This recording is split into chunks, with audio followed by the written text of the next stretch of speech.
Hi everyone. In this video, we are going to discuss another ISC Computer Science practical question from the year 2017, and it's a question number 2 in that question paper. The question goes as follows. The result of a quiz competition is to be prepared as follows. The quiz has 5 questions with 5 multiple choices A, B, C, D and E, with each question carrying 1 mark for the correct answer. Now, design a program to accept the number of participants n such that n must be greater than 3 and less than 11. Create a double dimensional array of size n cross 5 where n is the number of participants. For every participant 5 answers. So n cross 5 matrix or double dimensional array is to be created to store the answers of each participant row wise. Calculate the marks for each participant by matching the correct answers stored in the single dimensional array of size 5. Display the scores for each participant and also the participant having the highest score. Now, first, what is the question expecting from you is to accept the number of participants from the user. Okay, accept the number of participants from the user. It should be greater than 3. That means it should be between 4 then less than 11. It means up to 10. So it should be from 4 to 10. And you have to create a double dimensional array or a matrix of size n cross 5 where n is the number of participants and 5 is for every participant 5 questions or 5 questions or 5 answers. So n cross 5 answers will be there, so n cross 5 matrix is required. Then a key of that quiz, the key of the quiz should be stored in another single dimensional array. So there are 5 questions, so 5 answers will be there. So create a single dimensional array of size 5 and now compare the answers given by the participants in every row. So one row is for one participant. So one row is containing 5 columns and all the answers given by or the 5 answers given by a particular participant will be compared with the answers available in the key. Okay, 5 answers are available in the key, okay, in that single dimensional array, and if a match is found, then allocate 1 mark for that particular correct answer. Find the score of every participant and then display the participant and their score in a table format and then display the participants number with highest score. Okay. Now one sample is given. If participant 1, actually there are 4 participants here, so 4 participants, so 4 rows are there in the double dimensional matrix and for every participant 5 answers or 5 questions, so 5 columns are there, so 4 cross 5. So if the number of participants is n cross 5 matrix should be created and that matrix should be filled with the answers given by the participants. Now another single dimensional array that is maintaining the key or the correct answers expected from the participants. So now let us start the program. So let me create a class quiz matrix.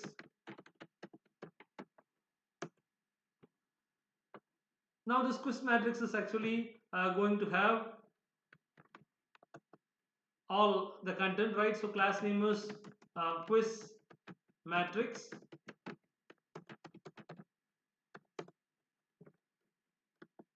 Now since it's a practical question, you can write everything in main method itself. So public static void main string argus.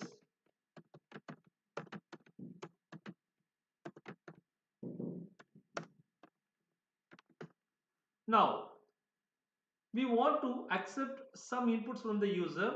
So for example, the number of participants, then the answers entered by the user or participants, and then the key answers. Everything should be entered as input from the user.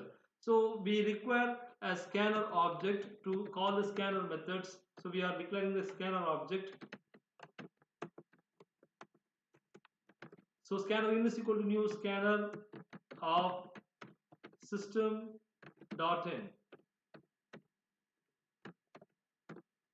So if you want to use the scanner class in your program, then surely the scanner pack class should be imported or the scanner The package that contains the scanner class should be imported into your class. So import java dot util dot start. Now what's the first thing? You have to accept the number of participants as input from the user. That's the first input from the user. So let us give a small description. System dot out dot println, enter the number of participants.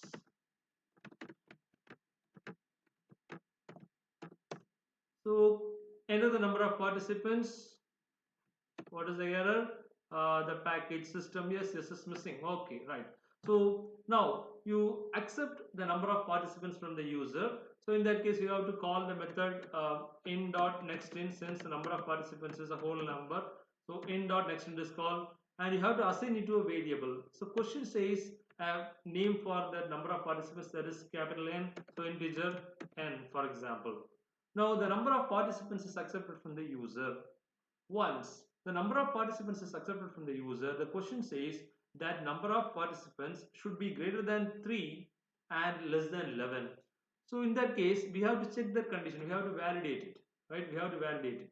So if number of participants is not within the specified range, just stop it. Okay, just stop doing any process. Okay, so here in the if statement itself, we are mentioning if the value of n is not greater than 3 and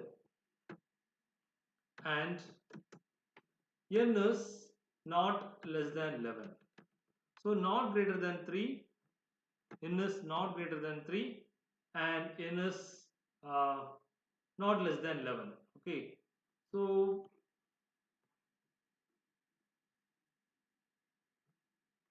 not less than 11. So let us check it. Is it the correct syntax? Yeah, actually here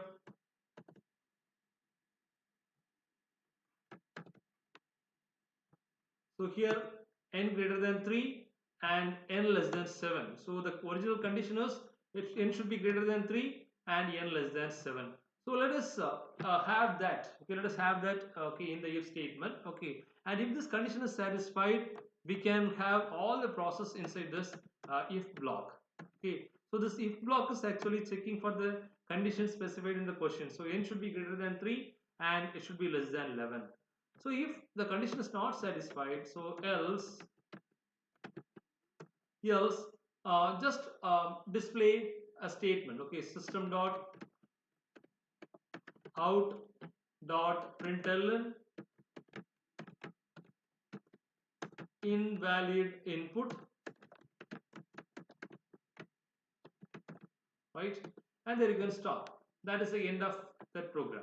Okay, but if it is satisfying that particular condition, then what is the first thing you have to do is once you get the number of participants from the user as input, declare the double dimensional matrix of size n cross 5. Okay, declare the double dimensional matrix of size n cross 5. So let us declare a double dimensional matrix n cross 5 of type integer, because the marks are of type integer or the whole number. So integer, for example, not marks, answers. Okay, so integer answers, then a set of square brackets, since it's a double dimensional array or a matrix, then new again int of, here the number of rows and number of columns should be mentioned, right? So in the first set of square brackets, number of rows, so number of rows is equal to number of participants in that quiz, so it is n, and number of columns is equal to number of answers entered by the participant, that is 5.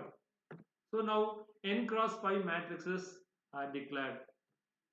Now next one is, once you accept once you declare the n cross 5 matrix, right?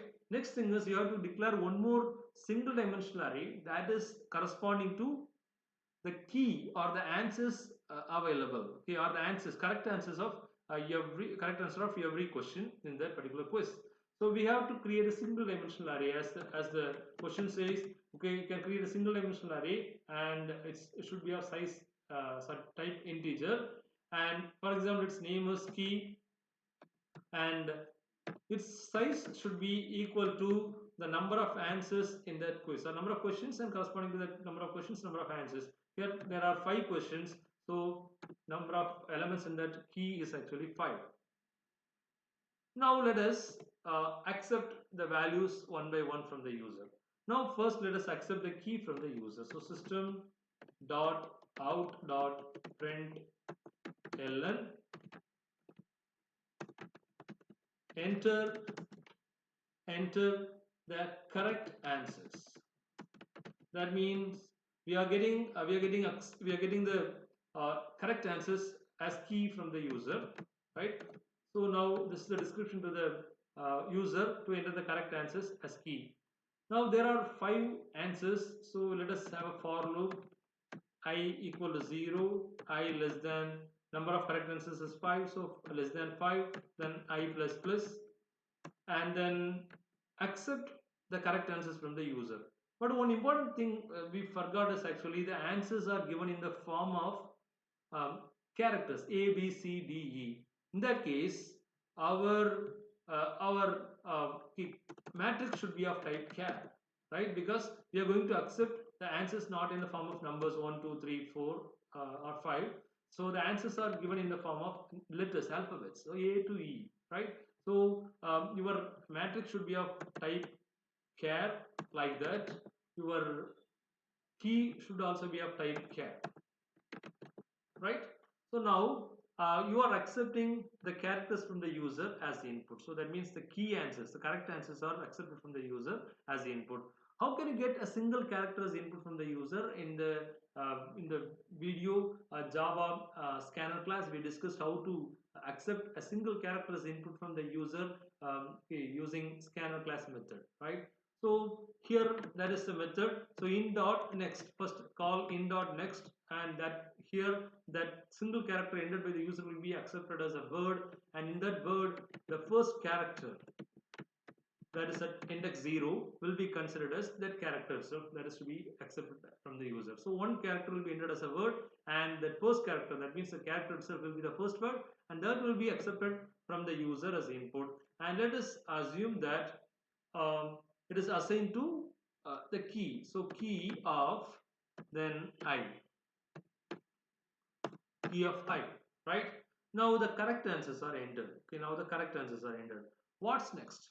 Okay, next is enter the answers by the participants. Okay, so before that, this I is not declared. Let us declare the I, the value of I, sorry, variable I,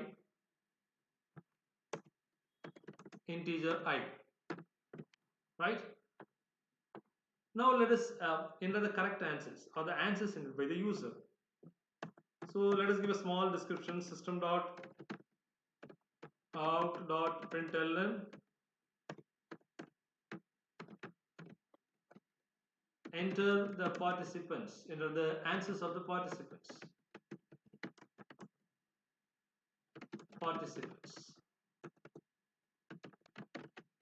Right? Enter the answers of the participants.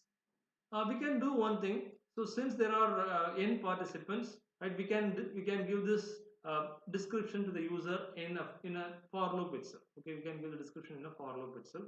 So here enter the answers of the participant, right?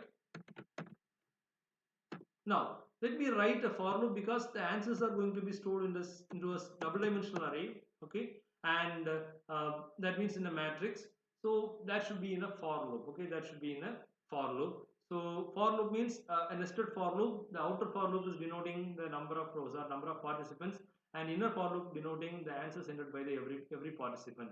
So let us start writing the outer for loop. For let me assume that outer for loop looping variable is I, and it is denoting the number of participants. So it starts from first participant 0, then and I less than, number of participants is n, so I less than n, then I plus plus,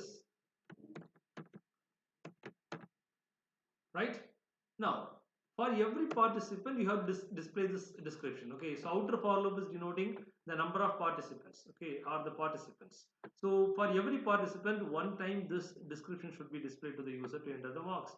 So now that should be an outer for loop. Then inner for loop is accepting the inputs from the user and storing it into the corresponding matrix element.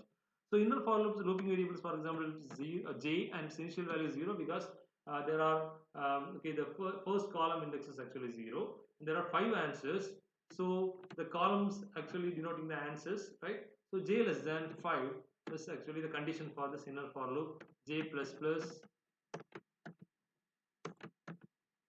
right? So here now the for loop is actually written. Here the for loop is written, right? Now in the inner for loop, we have to accept the marks as input from, sorry, answers as input from the user.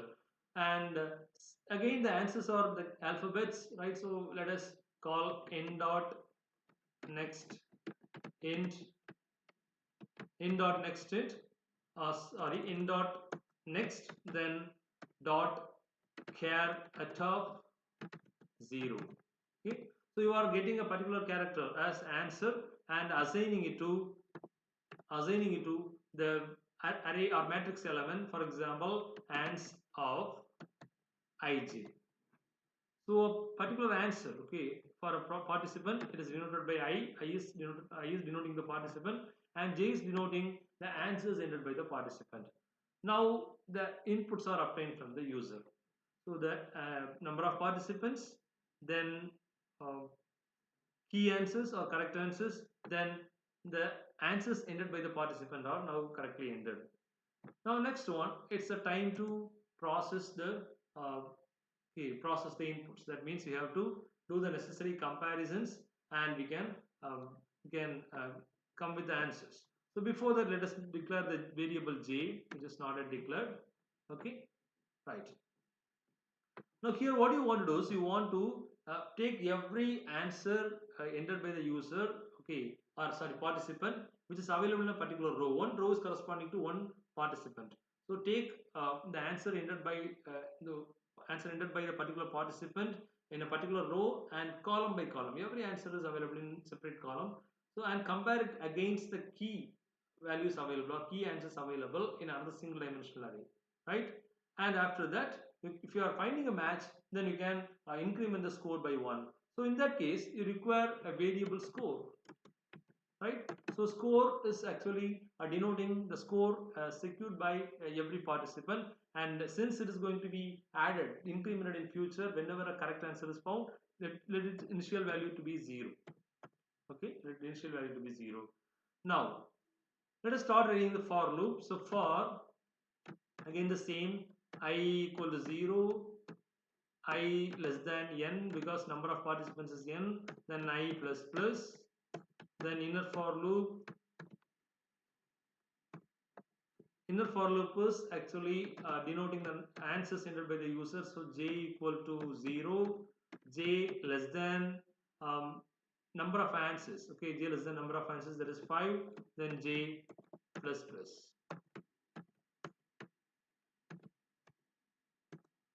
Right?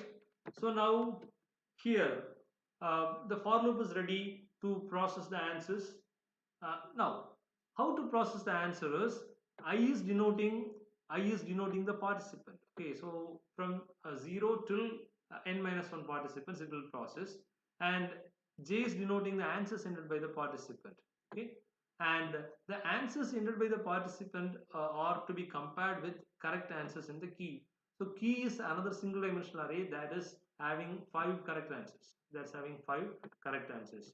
So what you want to do is you want to compare the element or a particular answer entered by a participant in a row, in a column, against the correct answer in the single dimensional array, right? So the matrix elements are denoted by this for loops, variables I and j, but that index is to be the key is to be actually accessed by using another index. So let me assume that I use another index k, this variable k, and this k is corresponding to the index of single dimensional array, and since the index of the first index of the single dimensional array is 0, this k is initialized to 0.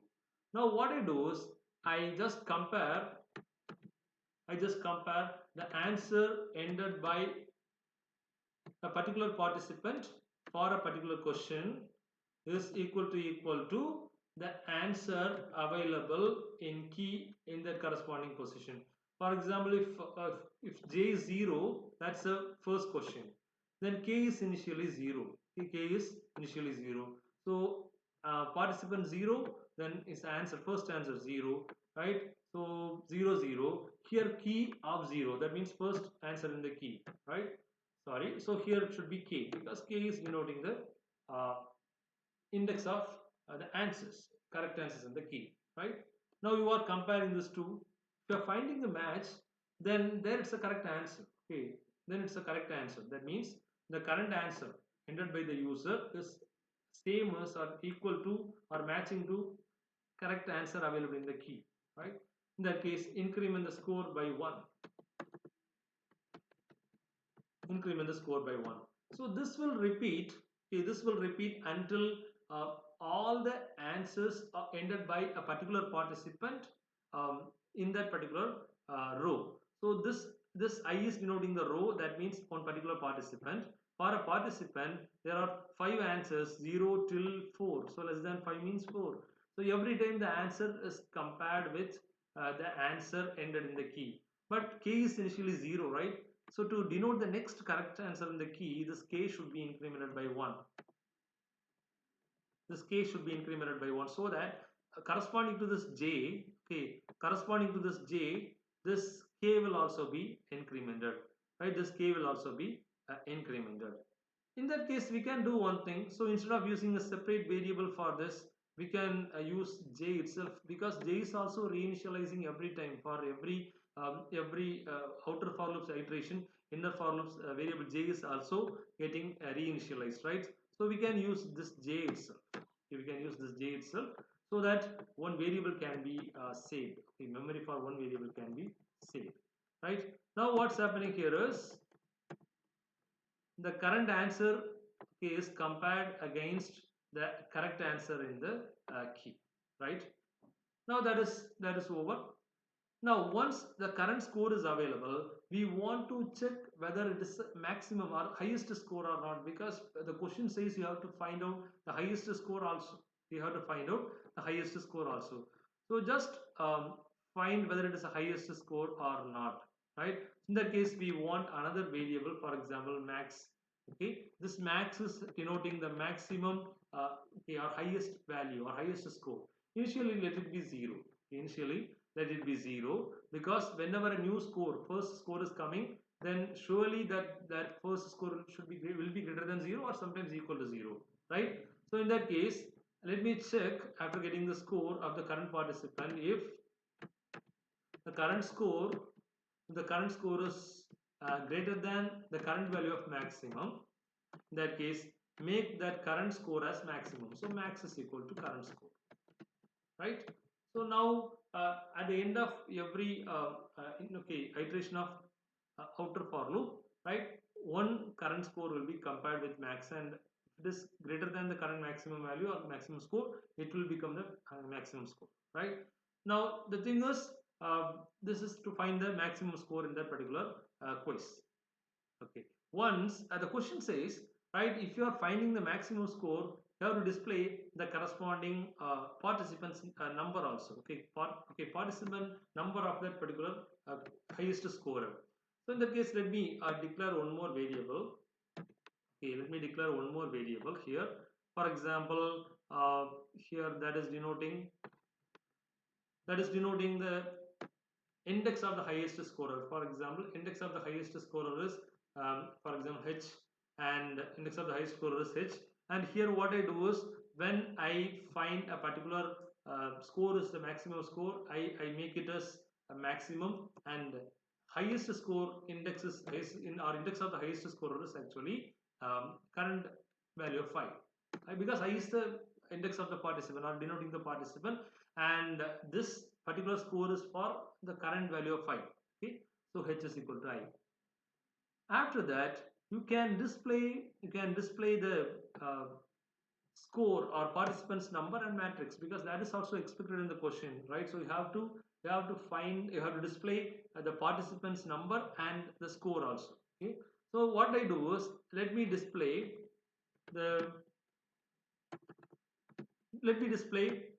the participant number and the score. Okay, participant number and the score.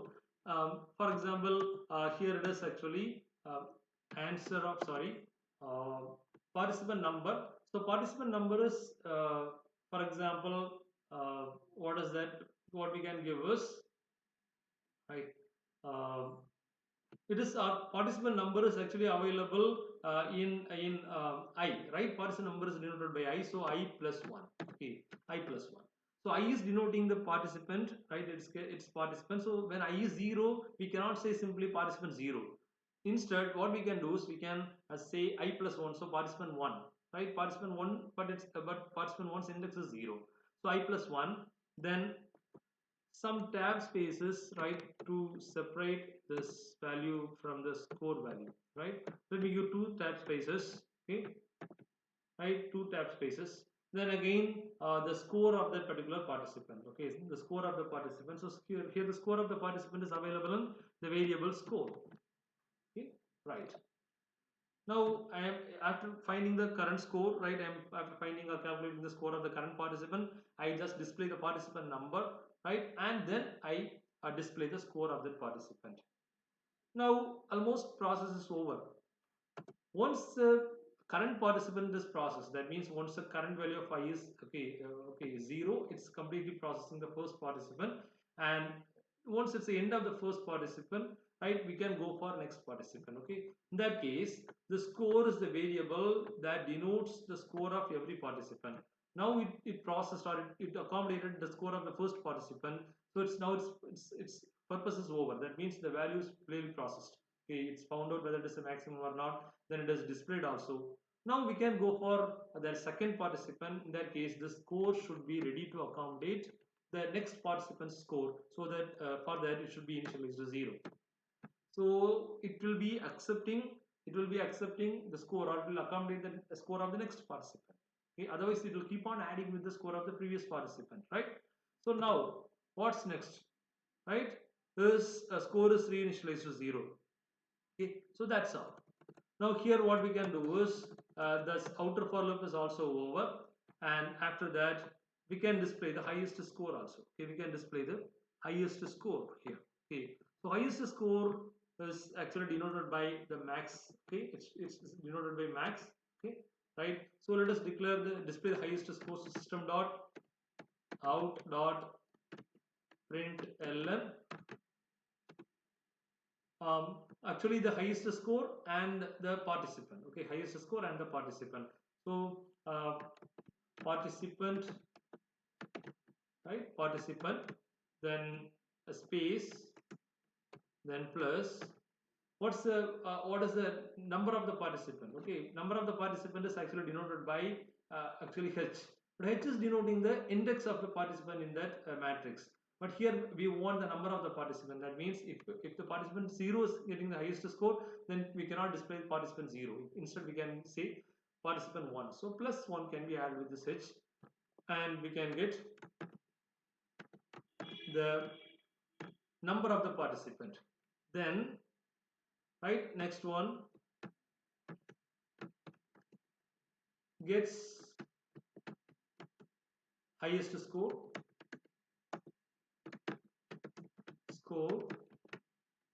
then let us display the score. Okay, so one space, then display the score, for example max. So max is containing the highest score, right? So this is displaying the highest scorer. Okay, participant number of the highest scorer with the highest score. Okay, so this is yes. So h is not initialized. Let us declare let us initialize h again. Let it be 0. Okay, okay, yes. Now another important thing we have to do is, once you are displaying the participant names, participant numbers and their scores, okay, every time there should be a header for the table.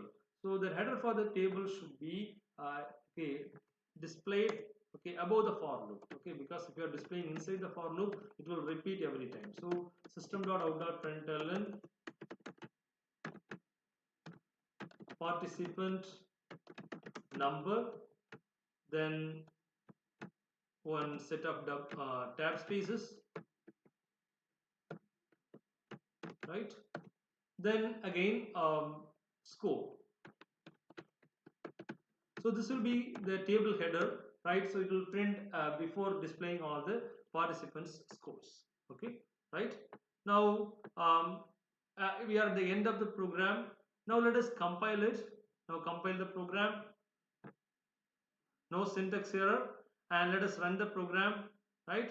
So let's hope that this program will run properly. So quiz matrix is now running. So enter the number of participants. For example, let me give as given in the question, right? It is 4, and enter the correct answers. So this is actually from the for the key. So here DCCAB, right? So DCCAB. So let us give the answers, correct answers D, okay, C, C, A, D, right? Now enter the answers of the participants. So this is for the first participant. So because we gave the statement, enter the answers of the participant within the outer for loop. So for every participant, it will give the description. So totally 5 answers are to be entered. So the first set is actually A, B, B, C, A, right? So A, B, B, C, A. Now enter the answers of the participant. Again, second participant. So second participant D, A, D, C, B. So D, A, D, C, B. Now for the third participant A, B, A, C. Right? A, B, A, C. So A, B, A, C. Now for the fourth participant, it is D, C, C, A, B. D, C, C, A, B. So let us give uh, D, C, C, A, B. Yes. So now it is displaying participant number here, and 1, 2, 3, 4. Then score, I think, okay, lack of tab spaces there. Okay, lack of tab spaces there, right? I think okay, one more tab space. That means one lesser tab space should be provided, so that score will be coming just okay, corresponding or just straight to the scores. You see now score is 0, 2, 1, 5, and as we saw the participant 5 entered 5 all the correct answers, right? In that case the correct score of the participant 4 is actually 5, and now it is displaying participant 4 gets highest score 5. So this is working properly for the given input, and I hope that you understood the program correct, and I hope that you got the idea. And let us check whether it is working for this condition given in the question. Okay, whether it is working for the condition given in the question. So let us run it one more time. Okay, because the question says the number of participants should be greater than 4 and 3 and less than 11, right? Let me run the code again. Enter the number of participants. Let me give 2. Simple, it's displaying that it's invalid input and it is not going to do any process. That's all, right? Now, I hope that you understood the program very well, and it's a mix of a lot of single dimensional array, double dimensional array, looping, and a lot of other stuff, right? So keep on practicing programming, and okay, attending ISC computer practical examination is just a matter of practicing, right? So happy programming. Thank you.